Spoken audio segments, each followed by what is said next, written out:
how to attract happy and healthy relationships. One of the keys to attract the right woman and high quality male friendships is to have a standard of things you won't tolerate. Matthäus, my videographer, and I, we were just having a conversation about an incident that occurred a couple of months ago with somebody who was in my wider social circle, who misbehaved several times in a row, who exhibited utter signs of disloyalty, so that I eventually decided to end the relationship. And that can be frustrating, especially if you put hope into somebody. But you have to understand that the biggest reason you're currently not as happy as you could be is because you're tolerating subpar relationships. You're tolerating disloyal behavior. Now, that does not mean that you have to expect a standard of perfection from people. My uncle always said, which was genius, that everybody has a spot on their ass. The only question is whether or not you can live with that spot.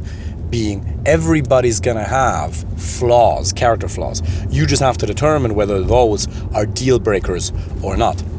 But you have in the past, and I have done that too, tolerated behavior from women and from men that messes with your self-esteem.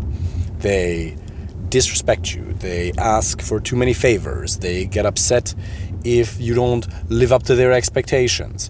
Maybe outright signs of verbal abuse. You know when people make fun of each other? And sometimes it really comes from a warm and loving place. You can say whatever you want to each other as a man, or even a man and a woman, as long as it comes from a genuinely kind and warm place and you can feel that person's intention, or when that person's intention is to really hurt you and to actually make you feel bad, because what they want is they want to feel better about themselves. They want that dopamine because they're not happy with where they are, because they don't have a goal that they're not pursuing, they're not making enough progress.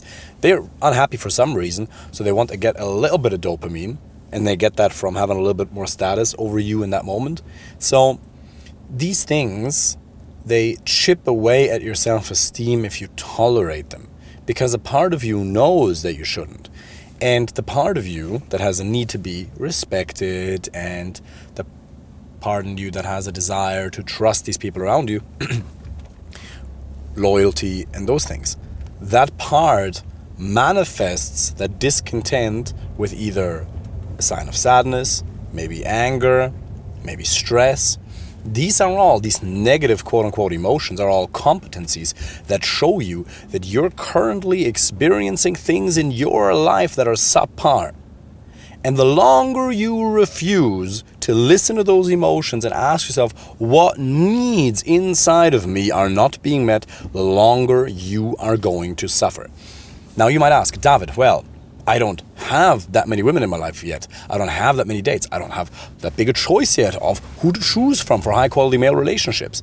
So wouldn't it make sense to lower the bar so that I can have at least more options in my life? And yes, some degree of somewhat healthy social contact is definitely better than zero. You definitely shouldn't have zero.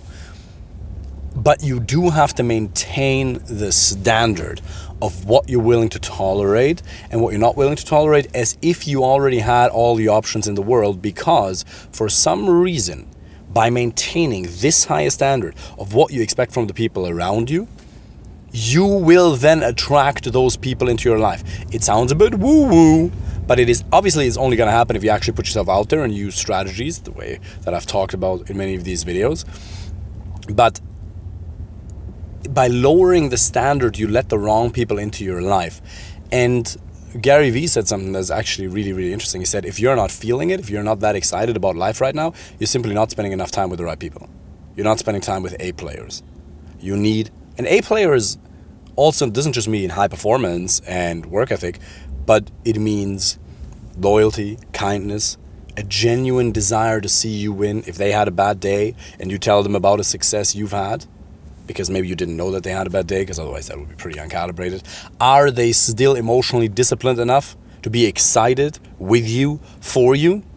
Or can they only ever feel good when they just had to win themselves? Or do they genuinely want to see you win independently of whether they themselves had to win that day or not? Lowering the standard will always lead to pain and frustration, even if it means cutting out the wrong people every now and then. But the good thing is that you can just think about it very, very stoically. You can think about it in terms of numbers and statistics. 99% of men you're going to meet, you won't want as high-quality male friends. That's true. 1% perhaps, 5%, 0.1. It's going to be low. So if you know that most people you meet you won't even like, doesn't mean you can't wish them all the best, doesn't mean that you can't be respectful and kind. You can wish them all the best from a spiritual perspective. You can do a loving kindness meditation, absolutely, but that doesn't mean that you will like them in terms of having them in your inner circle or as close friends. Once you realize that that's the case, you can relax a little bit, because part of the issue is that you think you should get along with everybody. You're trying to make it work with people. Women don't want you to try to make it work. She wants you to speak the fucking truth. She doesn't want you to try to make it work and weasel your way into her genitals. No, that's what most men are trying to do. They agree when they don't feel like agreeing. They absolutely lack any sense of raw authenticity and balls. And let me tell you something. The same is true with men. Do you think that your next best friend, your next business partner, whoever, or the woman that you're looking for, that you're really going to be able to argue about fundamental values on a daily basis? If your values are not aligned, you're gonna suffer. The same was true with my ex-wife.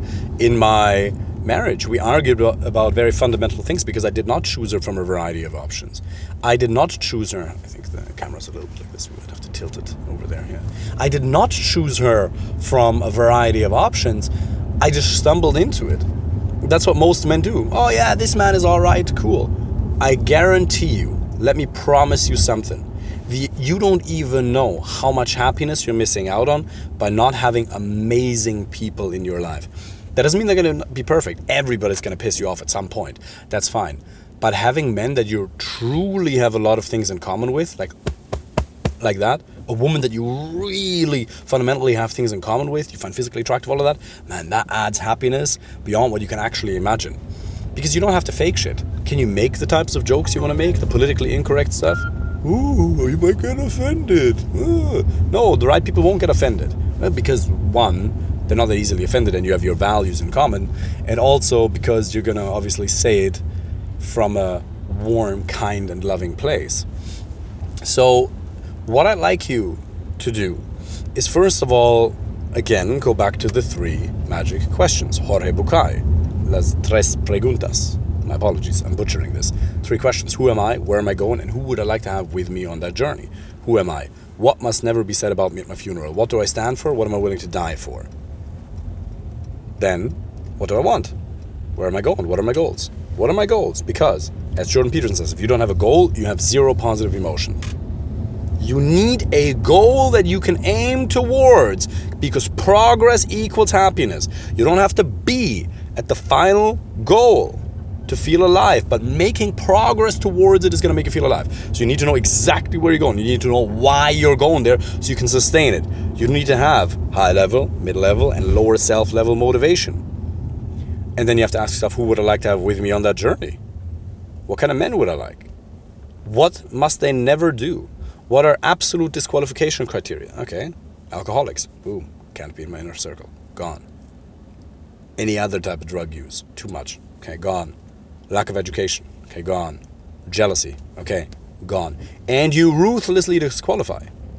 And then, you know that.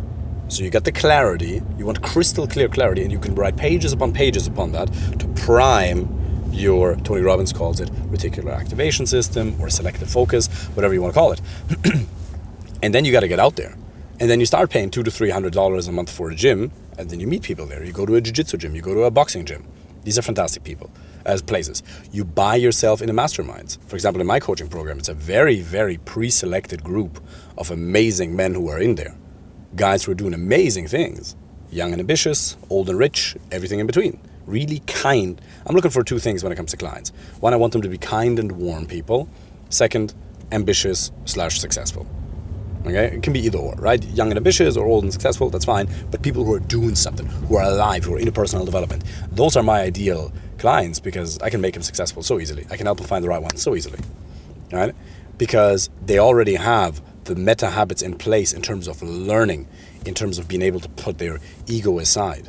And if you ruthlessly disqualify like that, it adds so much happiness. It makes the interaction so easy. That doesn't mean you'll never have conflict. You gotta learn how to handle that. Study nonviolent communication by Marshall Rosenberg. Absolutely, these things are vital. But by holding up that standard, you become more grounded.